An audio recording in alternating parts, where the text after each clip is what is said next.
Mumbeja nga tuvuddeyo eyo abantu abatulaba bano baali agadde okumanya how did you meet Mwami Segawa musisinkana mutya era musisinkana wa? Tusisinkana ku mulimu mu Africa. Okay. How did you people come man and woman? How did we come man and woman? Muchala n'omwami. Tetwabeera mukyala n'omwami, twabeera bazadde b'omuntu. Tulina omwana bamuyita Trevor Tamale Albert. Okay. Kyekyo kye tuli era kye twali. Okay. Tetwafuuka kirala. Of course kati omuntu ow'ekitiibwa nga ggwe ne Uncle John ekitiibwa kye tetumanyifa abataaliwo ebiseera ebyo. Mwali munyumize ffe abataaliwo but saawe n'abantu beebuuza you people mwagenda wa DC omukolo gwali gwa kyama nnyo gwaliko abagenyi batono nnyo like how did it go? We did not tetwakkiriziganyako okukola kifaanana ng'ekyo ky'ogamba. Twakkiriziganya kuba ba mukwano era ne tufuna omuntu oyo gwe nkugambye.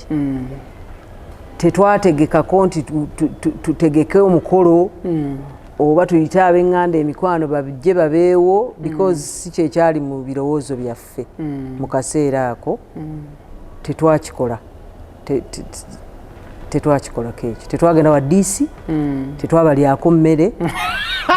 Abazadde bayinza okuba bali balowooza twagenda ffe ne twekolera ebyaffe nedda. Twakkiriziganya ne tufuna omuntu waffe oyo and that was that. What is your relationship with him now currently? We are parenting that young man. Fembi mwe tuli mu bulamu bwe nnyo. Okay. Abeera nange naye nga bw'aba amwetaaza okubaako kyamwetaaza era amufuna amulabirira. Amulabiridde ebbanga lyonna si muzadde mubi. Muzadde mulungi namulaba amutwala n'okulaba omupiira. Yagenda olaba omupiira South Africa? Yagenda okulaba omupiira mukulu we. Sente zaatobuka nnyingi awo. Zitya. Era omuzadde akola ekyo. Takikola nti mugagga, akikola lwa mutima. So which is good. Yeah, that is very good. So njala tutunulire mu Mbejja. Olunaku olwaleero, how often do you hear from him? In line of the following, in art, as tata w'omwana wo, as a stakeholder in the art industry as well, as a director as well at Bat Valley. Takyali director ku Bat Valley. Emigabo gye mwagimugulako? He left. Muwuliza ng'omuzadde w'omwana bw'abeera nga yeetaaza okubaako ky'aŋŋamba oba nze kye mmugamba tuwuliziganya bulungi mu nsonga ezo. And the good thing omwana mukulu kati. So ayinza okubuulira nti daddy aŋŋambye ngende musange wano oba daddy yaŋŋambye nti tujja kukola bwe tuti. Mbeera siyinza ga nti tojja kgenda kuba tewali nsonga emuŋŋambisa nti tojja kgenda ye taata we. So we've co-parented the child okuva mu buto paka kati musajja mukulu. So about art simuwuliza mu nsonga za art kubanga siraba we tusisinkanira. Akola project ye ya honorables ku gundi ku Pearl Magic.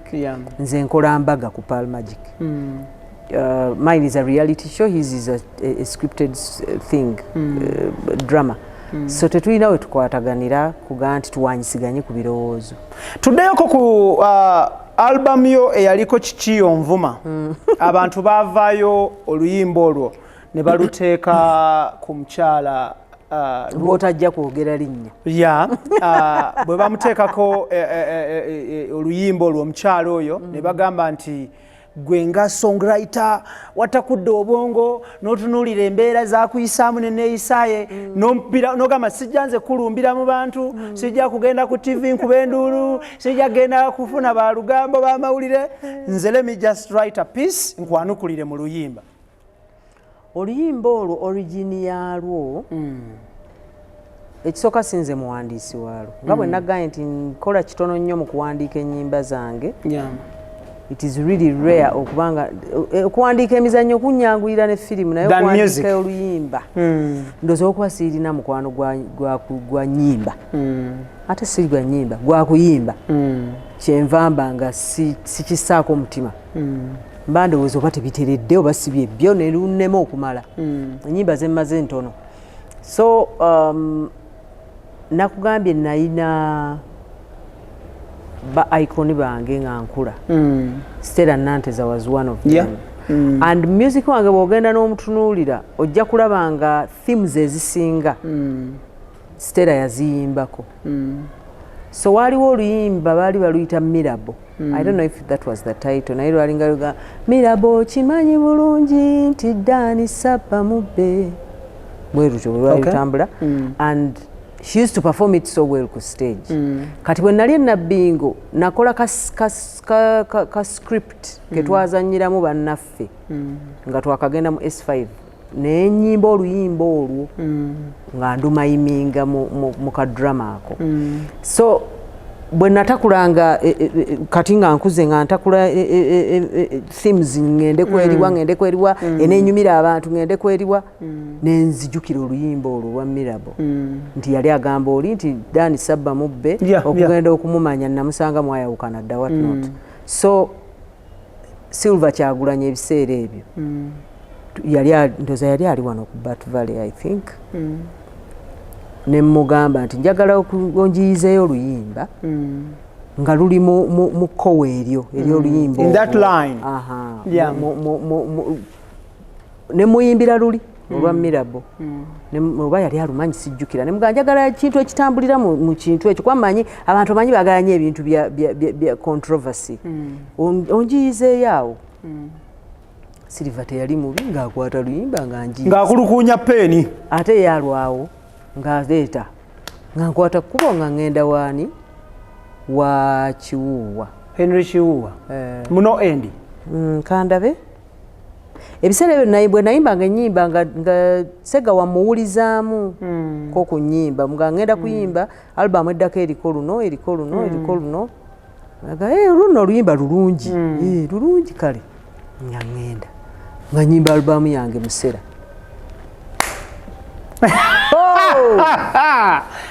mama wasuula ejjinja mu njuki oluyimba ne lunsinza amaanyi olwo lwe lumu ku nnyimba lwennyimba wonna wenduyimbidde mu bbanga ki luyina emyaka emeka luteekwa okuba lwagala kuweza myaka ndoza nga 15 oba 17 naye wenduyimbira wonna lubanga olwazze jjo nti lupya abantu mwagala nnyo controversy oluyimba olwo lwalina implication kyeri obulamu bwo implication azini nga lumaze okufuluma lulina we lwakukoseza in terms of feedback feedback gye nalina nti lwanyizanga bunyiza kubanga abantu nga balwagala ebibi I get your point. Okitegedde? Yeah. Nga balwagala baluliratinga ku kitali. Ekitali kituufu. Nga baga nti oyimbye wamukonya nnyo ebyo nga siruyimbangako nti ngenderedde ekyo kwegana ate nga toyinza ga nti luntamye kubanga bwoluyimba audience efe essanyu balwagala kati nga luli awo netukako nekisaana naye nga ate oyinza obutaluyimba abantu balwagala ng'obeera wayimbye noyimba yimba kikyonvuma ate nga taito yalwo nyimpi bulungi oli asinzira eri mu audience walabawo nga musiriseemu Katonda naweereza ekigambo kati nga tolina kyakukola okuluyimba n'abalala ne bajjuuliriza ng'olina okuluyimba so siyinza ga nti terulina kye lwakola ku bulamu bwange lwakola nnyo lwakyusa because it was not the style of music I used to do Silver yali tankolerangayo nnyimba nankolera olwo lwali lulungi it was a beautiful piece Kiwuuwa n'alukuba bulungi nnyo ng'ali ne Trends band ebiseera byo nalina bandi abakongo bange ne bakola omulimu gwa tabbu ne luba luyitirivu ne video nayo ne bagikwata bulungi nnyo ne lunfuukira oluyimba nga njagala ga nti oba senga saaluyimbye naye ng'ate sirina bwe mba saaluyimbye nga naluyimbye. Yeah, so nelutambula bwe luto. Omusuubuzi awangalire Uganda n'awangalire China nkugamba nti kampani emu egenda okunaazaako ennaku bagiyise Sun Cargo Shipping Company nga bano bagenda kusaabaliza emaali okuva e China paka Mombasa mu nnaku 18 zokka. Ate nga gwe omusuubuzi ateteganyizibwa olw'essente nga zibulako ez'okusuubula, aba Sun Cargo mwana wattu bakuyamba okujjulirizaawo essente n'osuubula ekyo ky'oyagala okusuubula okireete katale kitambule bulungi, bw'okituusa n'obaddizaawo essente. Ate naawe ayagala okusuubula nga kyoyagala okusuubula okimanyi naye tomanyi wekisangibwa mu China, mwana wattu Sun Cargo Shipping Company bajja kuvuga butereevu mu China mwonna osuubule kyoyagala okusuubula, ate bamale bakikusaabalize okuva e China paka Mombasa, ate okuva e Mombasa bakikuvugire paka mu warehouse ez'enjawulo mu Kampala mu ggwanga Uganda. Sun Cargo Shipping Company ku lw'abasuubuzi n'ensuubula ennungi beekwate. Muganda wange awangalira mu bitundu bya Abu Dhabi, Dubai, Sharjah nkugamba nti kampani eriemu ezze okubanga ekubangula mu byenjawulo. Kampani emanyiddwa nga Roast Coffee Academy nga bano bakafulu mu barista, latte art, manual brewing trainings, coffee roasting ne coffee profiling nga bano basangibwa mu Abu Dhabi okuliraana Al Wada Mall ku luguudo olumanyiddwa nga Airport Road. Beekwate bwe bamala okuteekateeka n'okutraininga bamala ne bakunoonyeza omulimu. Okyasoma bwoti nga bo bakunoonyeza mulimu era nga nkubira bannayuganda omulanga abawangalira Abu Dhabi, Dubai ne Sharjah mwekwate Roast Coffee Academy era nga trainer amanyiddwa nga Tiger the Trainer. Gw'olutuuka ku Roast Coffee Academy awo mu bitundu bya Al Wada Mall obuuza bubuuza nti mwami Tiger the Trainer aliwa, buli kimu nga kitambula kawerette. Beekwate buli kimu kitambule bulungi nnyo. Nga tuvuddeyo njagala tutunuulire olunaku olwaleero olina kye wejjusa okulekera okuyimba. Sejjusa lwaki nejjusa? Tolina kye wejjusa? Kubanga ennyimba abantu bakyazinyumirwa. Nze paka olwaleero yadde nze pioneer w'okuyimba ku mikolo. Naye tebalekangayo kuntwala ku mikolo. Okyayimba ku mikolo? Anti atu nabagamba ndekeddawo okuyimba concert kati nsobola okujja mu lujjalwo n'ekuyimba kati ekyo kye baliko. Pate graduation kwanjula nzifulumya omugole simanyi mukolo otya mugire otya. Mwaba atandika ekintu ky'okuyimba ku mbaga okwanjula n'embaga ebiseera ebisinga abantu mukoledde abantu emikolo, abantu balidde banywedde basambye ezikadaali abantu bazadde bakoze eki bati olina wootuuka n'ogamba nti nze ndibeerako dyawo ne bannyimbira ne banfulumya okuva mu kisenge nga nange bayimbira nze, because kati oyinza okuba ofulumizza bannayuganda abafumbirwa okuva mu kisenge abatakka wansi wa bukadde 5 oba batono nnyo nga ndi mugagga mukadde 5 oba batono nnyo ne oba oyimbira emitwalo 10 obeera oli oba batono nnyo bangi nnyo. So how do you feel? Obeerako n'ogamba nti naawe lulibeera olunaku olwo nga bakufulumya nga bakuyimbira, oba Juliana nga yakufulumya, oba Joanita Kawalya, oba Maama Aneti Nandujja, because kati be bali most likely okuba nga be balina okufulumya. Marriage oba kankiyite marriage is not about the wedding day. It is more than that. Kakati bw'ogamba nti olootako nga bakufulumya olinga agamba nti bwe bamala okunfulumya kiggwe embaga oluba lutandika butandisi. Some of us were not designed for that. Bw'olowooza oba bwe kiri, you know it is totally different. Waliwo okulowooza ekintu nga ne wabeerawo ekintu nga bwe kiri ng'enjuba tesobola kutambula kiro omwezi ne gutambula emisana. Ate eclipse ekolete once in a while which whereby bannasscience abamu tugenda tubawakanya kwekyo tugana naye so bw'olowooza oba bwe kiri. No, kirowoozo nti maybe some of us were not designed for marriage and you cannot force it to happen. So sisobola kugamba nti nange kansambeko ku kadaali ate nkyanveeyo. Okitegeera tekikola makulu. You have to do something kyolaba nti ojja kukisusustaininga. N'otakola kintu okolemu kubanga omulala yakoze. So Katonda waba kireese n'obeera ng'olaba nti ddala kinagguka okigezaako naye tannakireeta. Oli celebrated. You were legendary on stage in art and mu kuyimba on microphone. Oli Mumbejja, oli mwami wa Kabaka. Tobeerako abantu teri bantu bakukubirako kasimu ne bagamba nti owaaye otuleetera ddi omukopi omuntu omukuluuka kati nga bakubuuza ebyo era bw'oba omulina oba mubatwalidde tosobola kubanga ate bakujjukiza babijjukiza abaana bato ba 20 something bebajjukiza nti wange nga toleeta tewaliiwo. Waaliwoko scenario yonna ne batandika okubanja omubeezi in life ng'okula?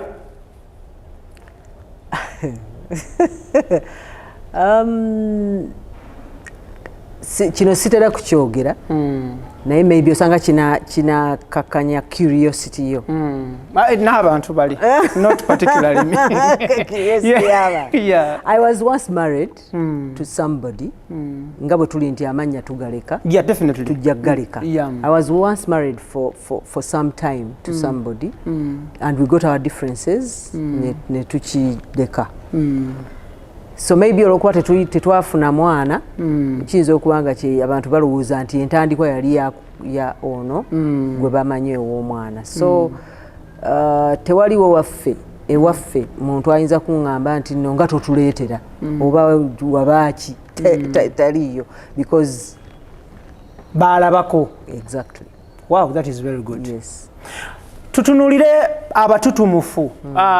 You are in position to answer this question because oli mukyala wavunanyizibwa, you a mother, ate abantu bangi nnyo out there are looking up to you. Ki ekiremesa abatutumufu? Kati ogenda kwogerera abatutumufu. Ki ekiremesa abatutumufu okunywerera mu bufumbo, abaami n'abakyala? Generally, tetujja kutunulira nti abakyala because obufumbo bukolebwa abantu babiri. Tetujja kugamba nti ate abaami bo babeera ne baani bali bavuddeyo. So ki ekiremesa abatutumufu, the celebrities, okubeera mu bufumbo? Ki ekiremesa obufumbo bw'abatutumufu? Sijja kugamba nti ki ekiremesa, ekibuuzo kyandibadde ki ekiremesa abantu okuba mu bufumbo. So oyagala kuddamu in a general perception? Yeah, because, it is fine. Because ekikufuula amanyi obw'abatutumufu kubanga obamanyi naye nga n'abatali batutumufu nabo gye bali abataliiyo. Oba ontegedde? I get your point, yeah. Kati sobola kugamba nti abatutumufu ekibalemesa kye kino naye marriage is marriage. Sometimes people are not compatible. Sometimes muba n'ebigendererwa oba ebiruubirirwa nga byanjawulo nga mwali mulowooza binaakwatagana oba ne mwe outgrowinga omu n'asituka nnyo omulala n'akkirira. Batugamba nti omulongo atuula ku mulongo munne. Ebyo bwe bityo kati omuntu oli mubadde ku level bweti omu n'asitukamu wagambye akasajja ku mutima. Ebiringa ebyo. So ne mutandika oli n'atandika okuba nga ebintu maybe abijjemiza oli ayinza n'okuba nga katugeze muli ku mulimu omukyala ne bamukuza oba omwami ne bamukuza ne bamuwa amadala agali wagguluko kakati asisinkana banene abeeyo class gy'abayingiddemu kati ate ono n'atandika okuba nga alowooza nti nga feelinga inferior ntandaba ndooza alaba bali kaabe mukazi kaabe musajja. So ebiseera ebisinga ne kireetera obufumbo okuba nga bufuna cracks ne buta ne bumenyeka. Sisobola kukissa ku ba-celebrity mukitwala nti ba-celebrity tebanywerera mu bufumbo olw'okuba bwe mumanyi ate mubassaako amaaso ne mubagobereza amaaso ne muba nga mulaba ebifo ewaabwe naye nga n'abalala era bw'otunula mu fraternities endala ojja kusanga nga nabo ogaa nti babankazi nga bano bannyo ng'ayogera banka ababeeramu. Abasawo nga tebafumbirwa waliwo abagaa nti bannansi simanyi bamidwife tebazaala oli nakigeneralizinga naye ate nga n'abazaala gye bali. So ne mu ba-celebrity waliyo abaliyo abafumbiddwa ne babeerayo ebbanga eppanvu ennyo ennyo naye bo tetuwulira bemugaa nti ba-celebrity nga banywererayo kubanga mwagala nnyo ebyonoonese. Tuli ne Mariam Ndagire Omumbejja ate nga musajja wa Kabaka mwami wa kabaka atwala nabweru mutube ebiri. Thank you. Egombolola. Kakati nga tuvuddeeyo owekitiibwa Mumbejja njagala tutunuulire ki ekibakuumye nga mulina good reputation in public. Waliwo ekibinja oba akabinja oba group y'abakyala nga mu butuufu let me be positive and mention their names. Some of them, I will not mention all, but banji, a few of them. Mama waffe omulungi Anet Nandujja, mama waffe omulungi Alima Namakula, gwe waliwo Juliana Kanyomozi, mama waffe Joanta Kawalya, n'abakyala abalala bangi nnyo, of course, nkwaddeko just a few names. Ki ekibakuumye ne mubeera nga mukyali of great substance to our society? Ndowooza ekisooka kiba upbringing. Omuntu engeri gye yakuzibwamu kikulu nnyo. Nze ndi mukyala musiraamu era nakuzibwa mu ngeri ya kisiraamu. Eddiini ebaako byekukugira nekugaana. Ndi mukyala Muganda babeerako ne bibaga omukazi takola bwati. So ne bikushapinga kati ate n'amasomero ge tuyiseemu nago ne gawongereza okwo enabbingo nga bagamba tokola bwoti kubanga okola bwoti bakugamba nti obulungi bw'omukazi si kyekisembayo oteekeddwa okuba nga oli mukozi nnyo nakyo ne kikushapinga n'oba mukozi. So emmumba engeri gye tubumbibwamu gye tugroomingibwamu gye tukuzibwamu nayo econtributinga kinene. Then ekirala feemu eno emanyi okugenda ku bwongo nga bwe nagikulazeeko emabega wali nti omuntu atuuka ekiseera n'alowooza nti oba ensi yiye. Okitegeera? I get your point. Nga tokyalowooza ku tomorrow because today you're up there olowooza nti n'enkyo ojja kubaawo. Ekyo kitabudde nnyo abantu obutalowooza nti enkya bwe nnaaba nga sikyali waggulu eno bano abali wansi n'abajjaamu nga nvuddeyo ku hoosi yange eno gyendiko gyendi mu kuvuga bwe ngivaako nenninnya ku ttaka naaba nkyasobola okuba nga ndi weewaawo njaamu. Tetubirowooza. Tetulowooza kukula tubanga abagamba nti tugenda kukomanga tujja kuba bato forever which is terrible. Olina okulowooza ku legacy yo ng'omuntu nti ndeka kimukululo kigwendeka bananzijukira nti nakola ki. Kati abaana abasinga tebabirowooza. Then tuyina n'abantu betwetoolooza ujja obunyama kigambo agiwadde omuliro bapikkerere bawolole. Kati abo abantu beweetoolooza olowooza bakwano bo naye buli omu aba alina ekigendererwa ekiruubirirwa ky'okubeera ky'okusemberera being close to you. Abamu baba bamanyi nti kuggwe kwajja okufunira sente kuggwe kwajja okufunira eddaala. Nze there is a time we nabeerera ennyo mu mawulire mu ngeri etali nnungi ng'abantu abandi okumpi babba n'ebifaananyi byange ne babitwala mu mawulire. Amawulire gatunde bo bafunemu kye babawaayo. N'otuula n'ogaa kino ekifaananyi how did this get to the press? Naye nga kiri mu mawulire. Ekirungi nga siina byanga sambadde engoye. Nabeeranga era abambejje byo tebabyekubya. Nga mbeera kwegamba olaba nti that is a picture ekyange kyekisobola kuwa muntu w'amawulire naye ng'okisanga kati bateekwa kubanga abantu abaali banneetoolodde be baakola ki? Mwava abakozesebwanga okufuna kati simanyi oba babanga bafuna ssente oba bajjanga bajjiridde ekyo you cannot tell. So abantu abakwetoolodde making sure nti bebbo ate tosobola kubamanya so teweemalaamu toteekeddwa kwemalirayo buli akusaze mu maaso oba buli akusemberedde. Beera n'akasengejja beera waliwo agamba beera n'essenga w'omutima gwo okwebuulirira gwe kennyini weebuuze nti ono yeye gwe ngenda okubuulira kino yeye gwe ngenda agwanidde asaanye.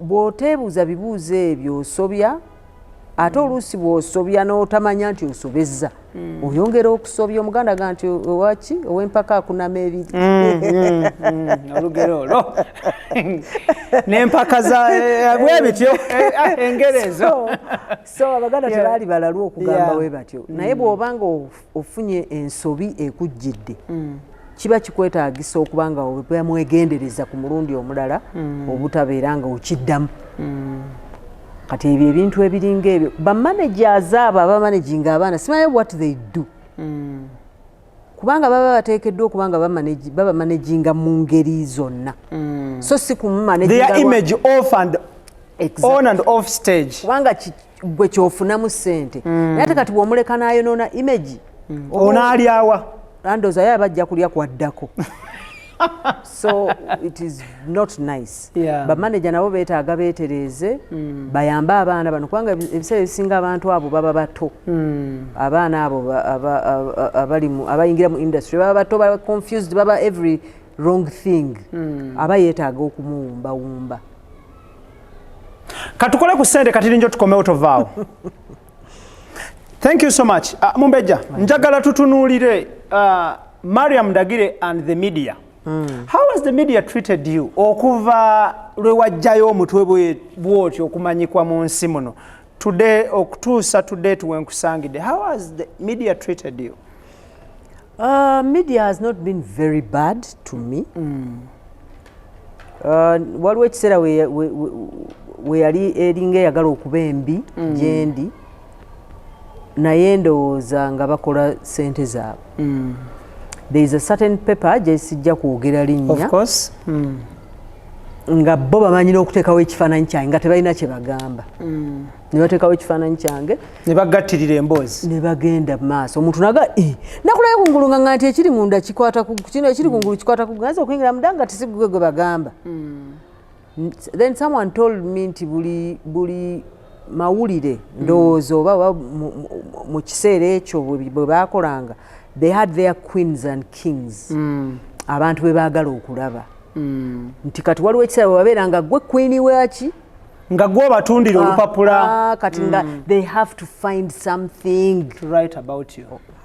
So kati bwe nategeera embeera eyo ne mmanya nti mawulire olina okuba omwegendereza ogagendako nga kyetaagisa. Don't make yourself so available to the press when it's not necessary. Genda ku mawulire era nze biseera ebimu abantu banga nti ngenda nsaba ku interview oyagala kumbuuza ki kye sikugambanga nambuulira kyambuulira ne mugamba naye nga ebyo nabimala.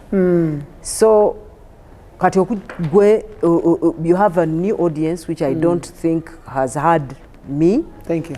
So era bwe wanga nti njagala okuinterviewinga naga nti agenda kumbuuza naye kale kubanga namanya nti audience yeyinza okuba nga erina byetamanyi kunze. So don't make yourself so available eri press. Bo basobola they can make you, they can break you kubanga audience ye beetwala byerabye mu mawulire. Kati bw'onoobeera buli kaseera nga woli bwe binaabagwako nga babisala nga bajweteka bawaayiriza. So press nze namanya bwe mbakwata banoonya nga mbeetaaze bwe baba bazze ne bajja. What has been your worst encounter with the press, with the media? Nga nyingi nnyo nyingi. There's a time waliwo pressman gwe naga nti naye nkukyaye n'omwatulira ne mugaa sikyayaga toyongera kunsemberera because he was a very close friend bwe nalowooza nga tubeera tumubuulire atubeeramu n'atuula n'aguuliza yoyogera nakola ki nga weeyabyanga tomanyi nti nno agenda okukwabya omweyabiza tomanyi nti agenda kukwabya n'asitula byoyogedde byonna n'ayongerako ebirala n'akifumba nekitokota n'akijjula. So ne mugaa nti nkukyayi. Wamusonyiwa? Namuleka. Omuwuliza? Mulaba. Omulaba? I know. Si mukwano gwange. He can never be my friend again. because you're betraying a trust. So ate bw'abanga muntu weewala ogamba kale ogamba nti kale ndoza bimu abadde tabimanyi naye kati omuntu gw'obadde olinamu trust ogamba nti nga muyita n'omugamba ninayo kino n'omumalirayo nga bwe kinaaba n'agenda n'akyabya n'akyongerako n'ebirala. Ki ekisinga okwogerwako ebweru eyo nga si kituufu naye ng'abantu bakyogera naye nga gwe yourself odda n'erina okuba n'akakule n'ogamba abula bano balimba? Ekyo kye twayogeddeko ekyokuba nafumbirwa omuntu, it's the biggest joke of the century of my life so far. Very big. Naye abantu bakizimba bulungi nekigaziwa ne bakuba n'ebizimbe byeyampa baleeta amamotoka gennafuna baleeta ebintu nengabadda nga I laugh it off. Era naye one time twali naye ku mukolo ogumu n'ayimirira kazina naga nze baŋŋamba nga ekifo kikubyeko bwe kiti naga nze baŋŋamba nti nno omukyalo ono namuwasa naye mbalayirira nga ntya Allah omukyalo ono namusinkana ku lunaku olwo lwe nnakugamba sirina mboozi egaziwa kusingawo naye sirowooza nti ne mukyala wange akikkiriza. Audience yonna nega so it's I didn't get annoyed. Nakirekanga bwe kiri kubanga tosobola kukimatizamu. Let us look at the relationship between the media and the art industry. Always area.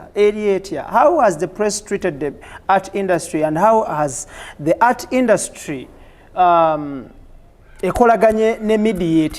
Olowooza obufumbo bwa art ne press mu Uganda buli real oba buli omwa Yesrael gwa nagamba?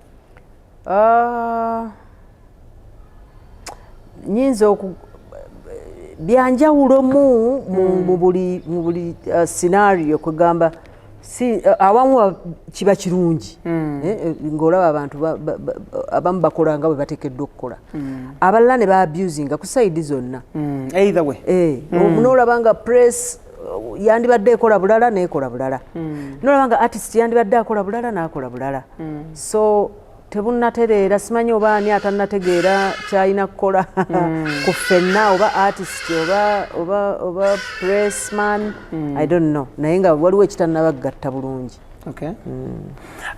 Lastly nga tuwunzika njagala tutunuulire curve ya growth ya art industry okuva lwe wayingira art that is music and the stage oku acting oku directing n'okuwandiika scripts n'okutuusa olunaku olwale we tukusangidde. Is the curve growing gradually oba curve eri flat oba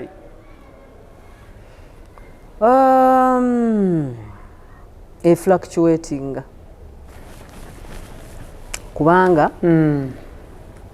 ffe we twajjira yali alina art bw'atambula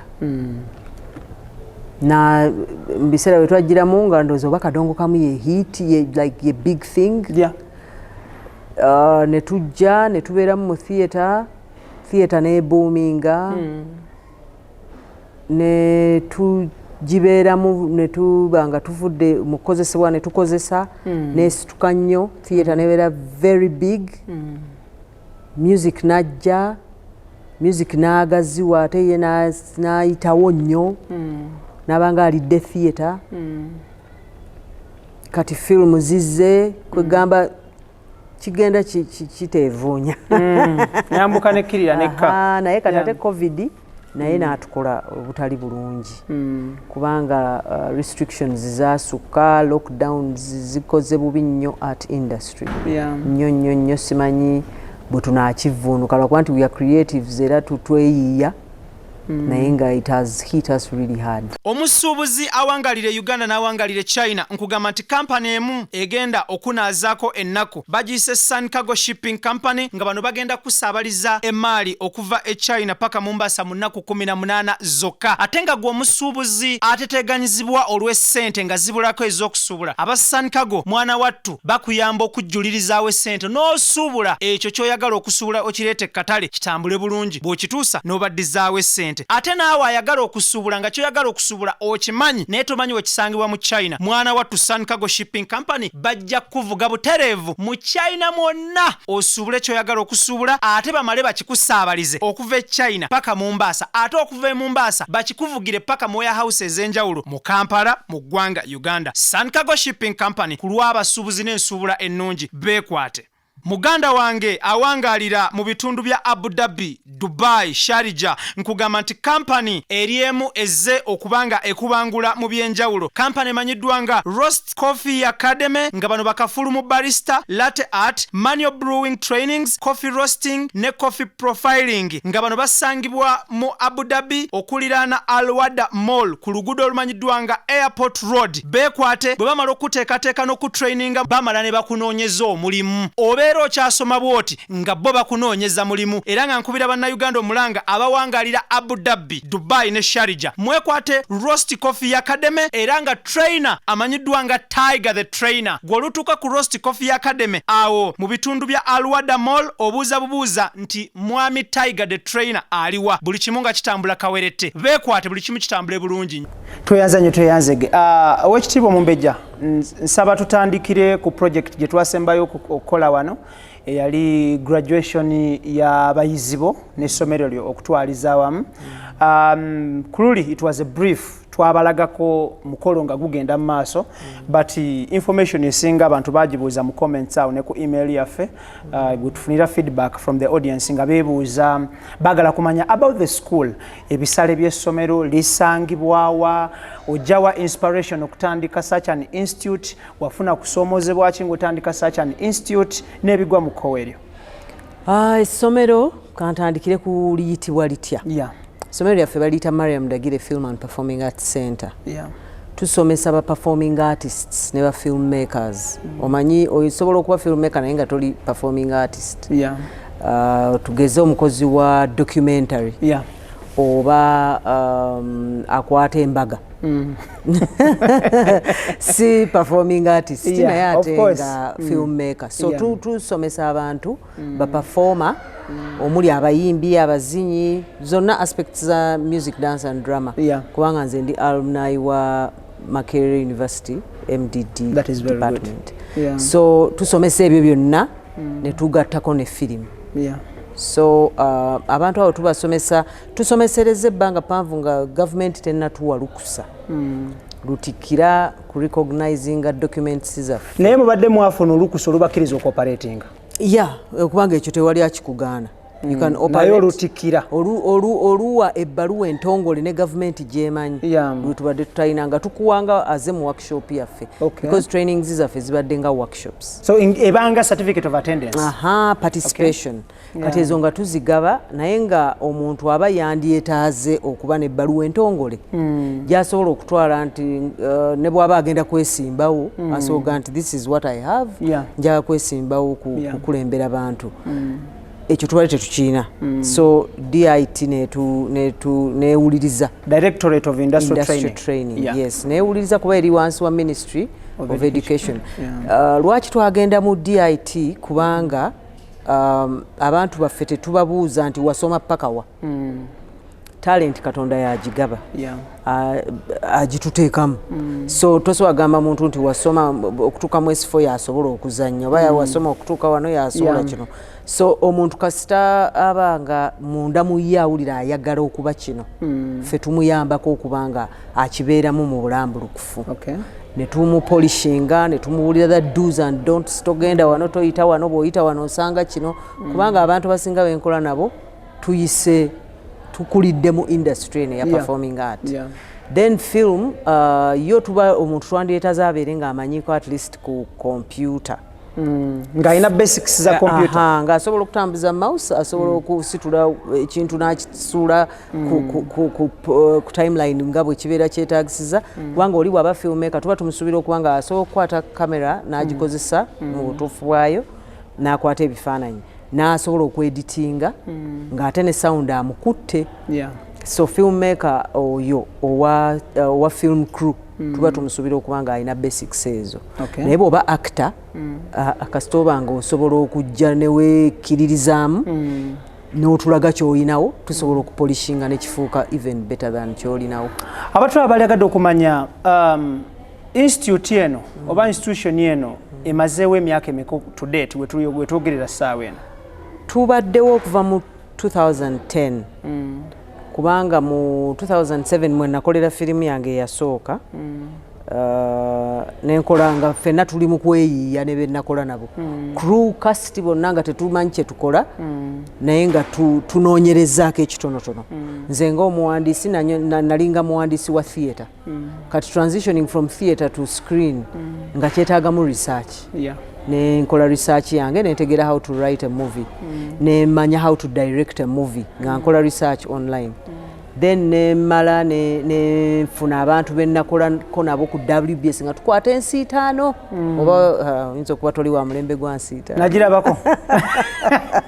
So ensi 5 benakola nabo kwaliko omwami bamuyita Chris Eritu yatukwatiranga ebifaananyi. So gwe nayita ne mugaa Chris, I want to make a movie. Nagakale tugende tulabe bwe kinaafaanana. Ne tugenda nga ffenna tuli green ku nsonga ya film. Ne ba actor nabayita mu auditions wano ne bajja ne tulaba nga bajiddemu naye nga nabo tebalina training yonna gye bagijje. So ne tukola naye nga kyali kizibu. Era awo nafunira inspiration ne ngamba okola nga bwenti n'abantu nga tebamanyi kye bakola nange ate nga ndi mu kuyiiya kamba workshopping enga. So I started it started out as a workshop. Training eyo bwe nagikola nendaba nga abantu ebagazi y'obwongo ne bongera ne bategeera filmmaking kubanga wano kyali kipya. Ne tujja nga tukola 2007 twakola Down This Road I Walk, 2008 ne tukola Strength of a Stranger, 9 ne tukola Hearts in Pieces. Kati awo mu Hearts in Pieces we nagambira kanfuna abantu bamusaayi muto. Ekintu kino bakule nakyo. Yes, bakule nakyo. Tukozaawo association yaffe bagiyita Uganda Film Network ba filmmakers abeeyiiya kubanga era ffenna twali tewali yali abisomye. Ne twekuŋŋaanya Mike Wawuyo, Abe Mukiibi nga mwebali mu industry naye nga tweyiiya. So mu Uganda Film Network omwo nga tulinamu abavubuka naye mbagamba abaagala okusoma we are going to have a 2 weeks workshop. Mujje tusome. Kati olwokubanga bannayuganda ekigambo okusoma kibazitoowerera nnyo. Kinene nnyo. Sounds so big. Balowooza nti ndowooza tugenda okubonera eyo. Kati ng'olina okubateekamu akasunda bbaasi. Ne mbagamba mugenda kuba mbawa emmere. Ebyokunywa. Musiibe awo nga tosasudde. Naye ng'ozze tutegeere firimu. And because they were young men and women, baasanyuka ne bagamba so much embracing. They came in and our first class was really good. Twali ku Makerere Business Institute, MBI. Mwami Twesigye yatuyamba nnyo kubanga bwe yalaba vision yange eyo nanga waki wakoze ekintu kino. Ne munnyonnyola naga okay. Ogenda bawa n'emmere ate badde bakuwa ssente. Konza nti abantu baffe tebajja kwanguyirwa kujja ate basasule ate olina okubateekamu ekibasika naga kale nze mbawadde n'ebyokunywa. So yena atuwanga soft drinks z'ebbanga litwamala mu kifo kye. Ne tukola ne tumaliriza nga abaana bakoledde ddala bu short movies kubanga twamaliriza tubagambe nti buli mugenda kuba mu competition. So kyaggukiranga mu practicals? Yes. Twasoma theory ne mbaga nti mu wiiki ejja tulina okugenda ku set tukwate kye tuyize tukiteeke mu nkola tulabe firimu yo okoze omuwandiisi owandiise director agidirect nze ne actor we bali bazannye n'abakwata bakutte. And we had a competition and it was really good. Mumbeja njagala tutunuulire wasanga buzibu ki ekitongole ekivunaanyizibwa ku byenjigiriza okuwa olukusa license eyo wasanga kusomozebwa ki because abaguddewo amalwaliro bwe bakunyumiza ku luuyi olwabwe kiba kizibu n'abali eno ku education kiba kizibu buli omu gy'alaba gy'asanga obuzibu era gy'annyonnyola. So gwe wasanga kusomozebwa ki okufuna olukusa olukukkiriza okusomesa okwexamininga n'okwawaadinga certificate ku mitendera egy'enjawulo up to a diploma?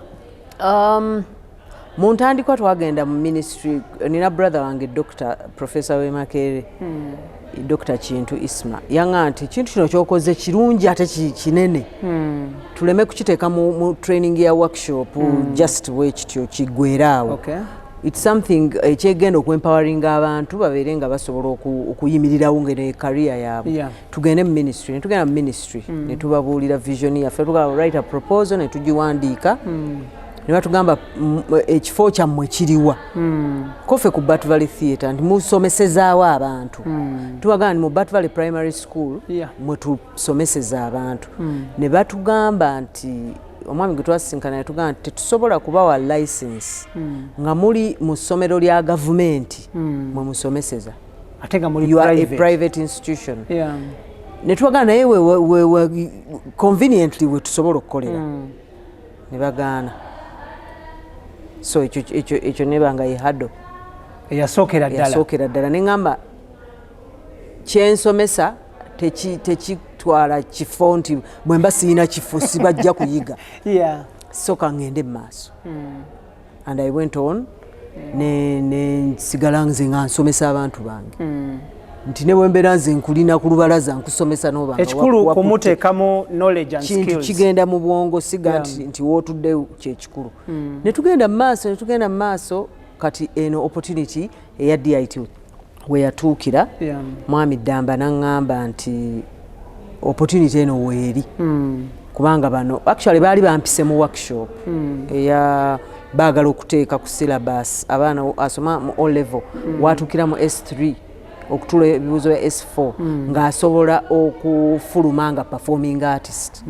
So they called us in okutukonsultinga omuntu aba yeetaaga kugezesebwa kibi so bakuyitanga stakeholder. Yes, that was good. So bwe tutuuka eyo ebintu ebisinga saga sikwewaana naye ebisinga bawulamu aba firimu aba emizannyo aba buli omu okuzinziira ku kyategeera obusobozi bwe but waliwo omwami eyagamba nti gwe buli dakika nga ndaba bakwebuuzaako abaveeri abaddaasi bagamba nti mpozi bwe tuba tuyiza kukola tutya aba comedy webaja mpozi kiri kitya so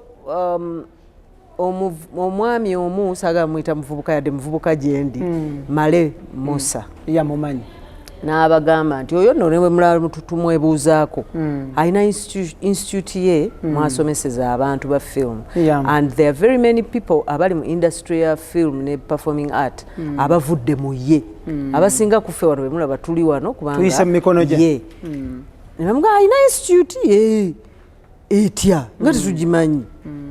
So mwami nanziza ku bbali omu n'abimbuuza nembimunyonyola nti ndina ensomero nsomesa wakasomesa abantu meka nti natandika mu 2010 nakasomesa abantu bakunukkiriza mu 1000 naga tekisoboka nemugaa kisoboka era gyekiri.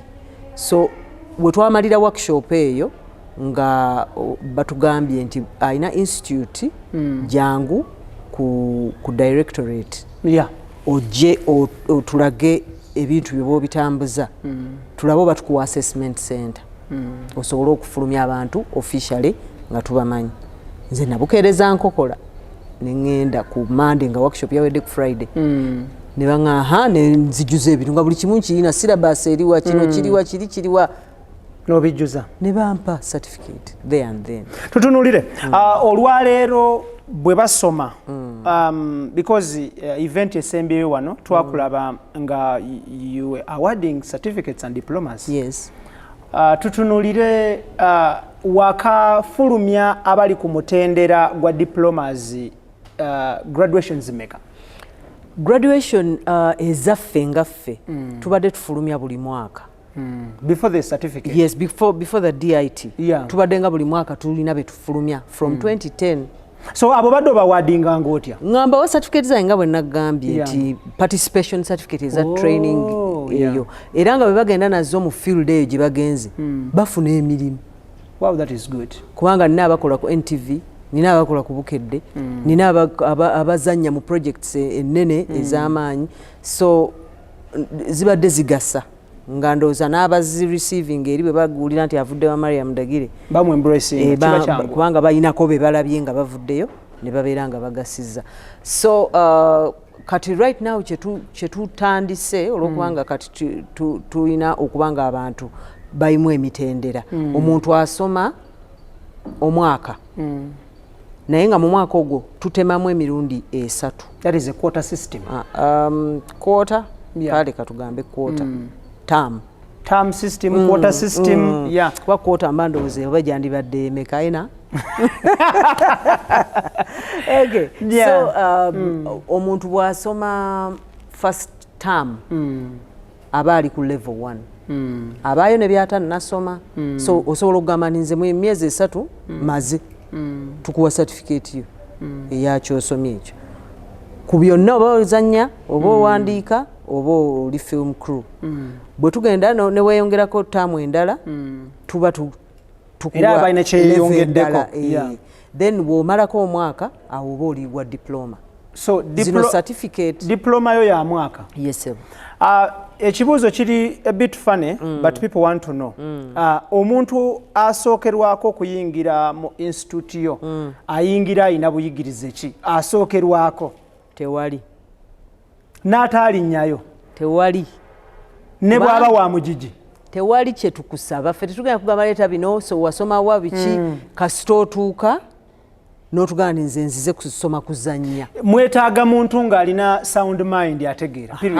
Kasita obeera ng'otegeera bulungi bye tunaakugamba biyingira ne bifuluma nga bikyuse nga tukugamba tukyusaamu wano n'osobola okukyusa. Kasita oba ne sane mind tukutwala. Kubanga tulowooza n'okuba nti tujja kutwala n'abazannya silent drama atali wakwogera ow'ebikolwa nti abalabi mugirina eyo tujja kugipackaging ejja mu maaso ebisale biri bitya? Sente si nnyingi zisoboka ate naddala okuba nti tuzitemamu nti w'oyagala okubuukiramu w'oviiramu oga nti nze mu myezi 3 ng'ovaamu nga mumuta n'ekiwandiiko kye assessment ebeerawo era ne bamwasesinga n'agenda. Wasanze kusomozebwa ki okubanga otandise institution eno? Sitera kwagala nnyo kujjukira kusoomozebwa kubanga kuba kuyinza okunnemesa okugenda mu maaso. Nkitwalanga nti njize akatundu ako nkayizeemu kino kati ngenze mu maaso maybe wekibanga kyansiseemu okunziza emabega ne sikiddamu so sibijjukira. Wenyumiririza ki mu kutandika institute eno? Ndi musanyufu nnyo nti abantu bangi abayise mu mikono gyange nga ndaba ku bye bakolanga birungi. That is good. Olaba producer nga yise mikono gye wamulaba kiringanga kuzaala mwana nga yali baby atambula n'adduka ayogera n'aba nga ayimiridde wali awa speech ofessanyo. So bwendaba projects zaabwe ziri ku TV bwendaba emirimu gyabwe gye bakoze ba editors aba film crew abakwata ng'emirimu gyabwe giri ku TV abazannyi nga bazannya mu projects ze simanyi nakumanya kimpessanyo. Okay, omulungi atulaba IBRAH Mukasa gemanya gange tuli ku Extradigest mugoba nsonga tuli n'owekitiibwa Omumbejja Mariam Ndagire gwe tukyaliddeko olunaku lwaleero agenda kubanga sharinga naffe ebintu bingi nnyo wabula nganya tuwumulemuko kati nnyo tukole ku bulango tubeere nga tukomawo tovaawo.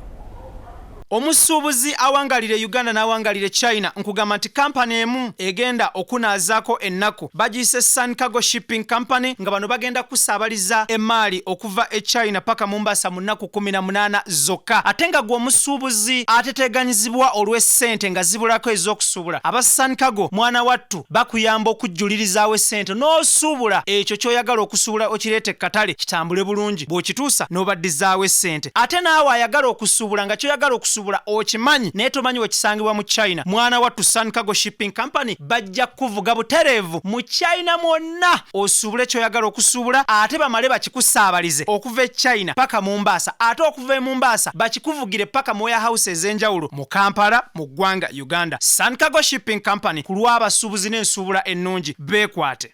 Muganda wange awangalira mu bitundu bya Abu Dhabi, Dubai, Sharjah nkugamba nti company eriemu ezze okubanga ekubangula mu byenjawulo. Company emanyiddwa nga Roast Coffee Academy nga bano bakafulu mu barista, latte art, manual brewing trainings, coffee roasting ne coffee profiling nga bano basangibwa mu Abu Dhabi okuliraana Al Wada Mall ku luguudo olumanyiddwa nga Airport Road. Beekwate bwe bamala okuteekateeka n'okutraininga bamala ne bakunoonyeza omulimu.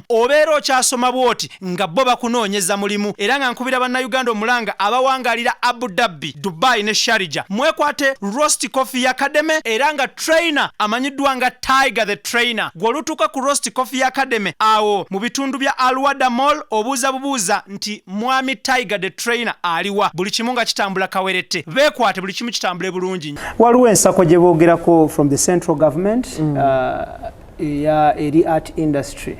Creative Fund. Yeah. How far? Tugisaba.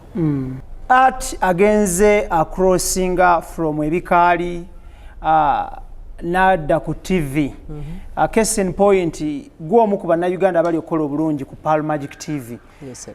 Kitambula kityeyo ensasula eri etya bikola bitya so that ali eyo atannabyenyigiramu atandika okukola wako omulungi naye abyenyigiremu. Ddala nga bw'oyogedde kasita obeera ne wako omulungi. Pearl Magic yo kyesinga okwagala ewaka omulungi.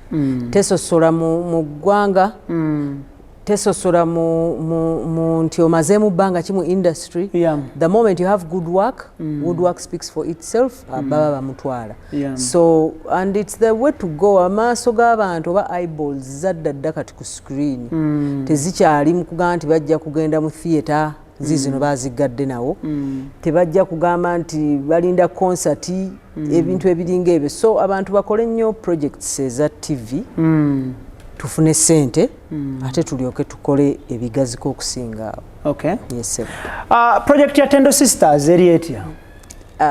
Twagisaako ku hold. Okay. Kubanga tugiraze ebbanga naye enyuma people embraced it, people still yearn for it. Bakyajagala naye kyetulowooza okukola tugenda kugiwumbawumba kyendowooza okukola mu bwongo bwange ngenda giwumbawumba ne movie. I'll sum it up with a movie egwe. Okay. Because since 2009 tuli ne Tendo Sisters. Akataleke kanga tukuta owekitiibwa Ssebo Mumbejja ogende. Yes, bayimbi ki abakuyimbira obulungi ensangi zino abatali bakyasa kyo? Tebanyiige. Babiri basatu. Nga bamu sibamenye. Tebajja kunyiiga. Tekiwoomera matama abiri. Ab'ekyasa kyange be baliwo. Ab'omugigi gwe abalevoyo. Be baliwo nze sibamanyi kubanga ngenda bamenya bw'omu. I love that. Bagamba abo bali bayimba dda. Bayimba omaze okuyimba. Bayimba nze bamenya bw'omu. Okay. So kati bwe nzija mu mulembe ogwa 2000s mw'oyagala ntandika mu kyasa eky'enkumi okudda waggulu. Mulimu abantu abalina amaloboozi amalungi abawala nga Rema Namakula. Okay. Waliwo n'omuwala omuto Chosen Becky naye ayimba eddoboozi lye gumu bulungi. Waliwo omuwala erinnya lye yani Viola Nakitende. Viola Nakitende. Simumanyi bwafaanana mmanyi eddoboozi lye bwe liwulikika. Which is very deadly eri omuyimbi mu kyasa kino. Feesi ye tagitunze. Asinze kutunda ddoboozi. Eddoboozi lye lyetunda lyokka kubanga ddungi. Wow, that is very good. So eddoboozi bwe liba ddungi liraga abantu bakumanye nti ye gwe aliyimba. Gwe nnyini ddoboozi eryo. Kubanga kati nze ne bw'omuleetawo simumanyi. Viola Nakitende. Simumanyi. Ate nga namulabako ku show ya Rebecca Jingo, I think. Naye I did not take her face home. So something is not right. Whoever is managing her atereezeemu. Up your game. Kubanga Chosen Becky mumanyi. Sisobola kumuyitako nenga nti simumanyi yadde simusinkanangako physically naye eddoboozi lye naye mbamanyi. Yeah, that is good. So abalenzi abawala abalala bayimba muli bayimbi balungi nnyo bannange naye IBRAH ampadde basatu baba okwogera so temugaa nti omukazi teyamenya. The boys nina nsesa alina akayimba akansesa tumbiza sound. Bw'owulira akayimba katumbiza sound kyaki kugira mu bwongo? Creativity. Omanye okubanga muli mu sadness naye omuntu n'akozesa creativity ye ne musekamu tumbiza sound emitima gyakaluba tetulina bitengo na ridiculing ebintu byonna bene byandibadde binyiiza n'obeera nga bisituusa bw'ati. So the boy is called Easy. First yes nagiraba bulungi but oluyimba olumanyi tumbiza sound n'ebigambo ebimu kati nsobola obiyimba ebyatumbiza sound. So abayimbi abalala mulimu David Lutalo. David Lutalo is nyinza okumuyita genius kubanga ennyimba ze ntono zooga nti luno lufaanana ne luno nyinza okumussa mu katiba akabumba Paulo Kafeero kalinaanaganye. Oh, that is good. Oluyimba bw'aba luyiyiza alabika alusaako omwoyo mungi. Wow, that is good. Alusaako ebirowoozo bingi tapapira nnyimba n'alufulumya nga lweruulu. Omulala yafa Moze Radio RIP. Then waliwo omuvubuka gwe nali ndowooza nti agenda okuba ow'omutawaana n'ansobera gye yalaga simanyiyo. Ani yenna? Caesarus.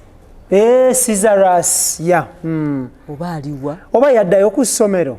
Okay. I'm not so sure. Simanyi kyaliko. He was different. Omanyi waliwo omuntu okuyimba n'oba nga ogana omulala zze. But he was not omulala zze. He was different.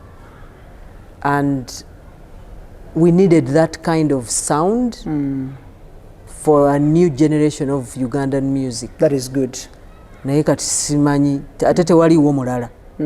Toyina gw'omulinaanaganya noga nti toyina gwenza muyikwetinga tu. Talina taliiwo gwoga nti kale katugumire ku ono. Omulala nga gwe nandisooseza yandibadde Aziza Zion. Aziza Zion. Oyo wanjawulo because mukubi wa bivuga. Ate ayimba ayina eddoboozi. Naye alabika sinaba kumufuna ebiseera bino naye agayaddemu. Yandibadde ali kinene okusinga ku kyali naye omanyi abantu balina talenti ennyingi ebiseera ebisinga basulayo gwa naggamba babeera abaga nti njirina nja kuba nayo n'enkya nja kuyimba naye nga beba abantu abandibadde baturepresentinga ku continent and beyond. Oh, that's good. They have very good vocals. Amalowoozi gaabwe ganjawulo malungi naye bagagayaliramu. So tebaweddeyo. Okay, tetugenda kubanga tusukkawo obubaka bw'obusembayo eri munnayuganda atulaba fan wa theatre, fan wo abakukkiririzaamu abakyala abaana b'obuwala n'abaami n'abalenzi obubaka bwo obusembayo gye bali?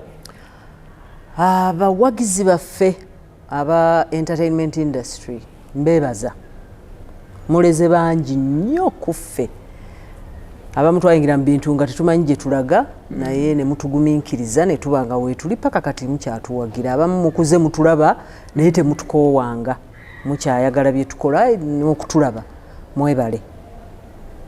Twongere okusupportinga ebintu ebikoleddwa bannayuganda ennyimba firimu theatre twewagire senga tusobola okuba n'omutima ogulinga ogw'Abanigeria. Abanigeria kyabwe ne bwe kiba kibi kitya kiba kyabwe kiba kirungi nnyo bo tebabeerako na Nigeria kibi. So senga tusobola okufuna omutima ogwo ne tutegwanyiza kuba nga bazungu oba kwagala nnyo bazungu bwe tweteeka firimu zaffe mu sinema muba mwagala kulabamu Wonder Woman ate nga waliyo ez'Abannayuganda. So twagale Uganda kubanga ne bwe tunayagala ennyo omuzungu tetujja mmufuuka.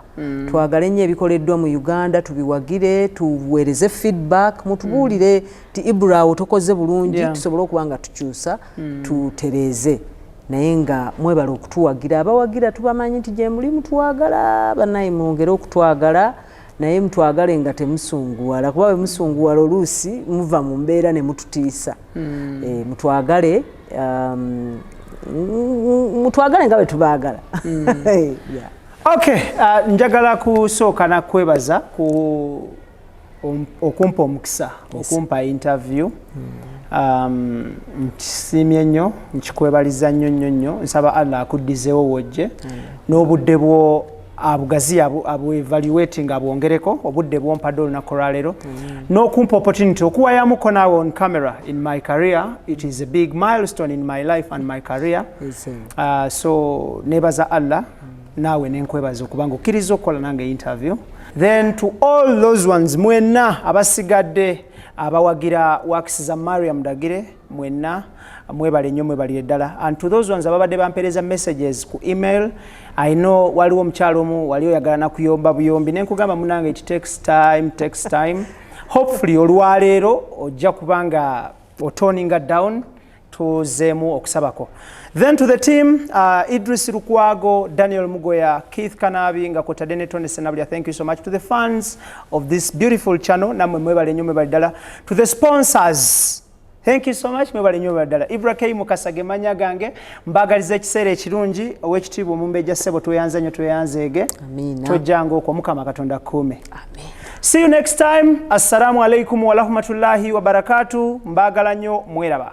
Omusuubuzi awangalire Uganda n'awangalire China nkugamba nti kampani emu egenda okunaazaako ennaku bagiyise Sun Cargo Shipping Company nga bano bagenda kusaabaliza emaali okuva e China paka Mombasa mu nnaku 18 zokka. Ate nga gwe omusuubuzi ateteganyizibwa olw'essente nga zibulako ez'okusuubula, aba Sun Cargo mwana wattu bakuyamba okujjulirizaawo essente n'osuubula ekyo ky'oyagala okusuubula okireete katale kitambule bulungi, bw'okituusa n'obaddizaawo essente. Ate naawe ayagala okusuubula nga ky'oyagala okusuubula okimanyi naye tomanyi wekisangibwa mu China, mwana wattu Sun Cargo Shipping Company bajja kuvuga butereevu mu China mwonna osuubule ky'oyagala okusuubula, ate bamale bakikusaabalize okuva e China paka Mombasa, ate okuva e Mombasa bakikuvugire paka mu warehouse ez'enjawulo mu Kampala mu ggwanga Uganda. Sun Cargo Shipping Company ku lw'abasuubuzi n'ensuubula ennungi beekwate.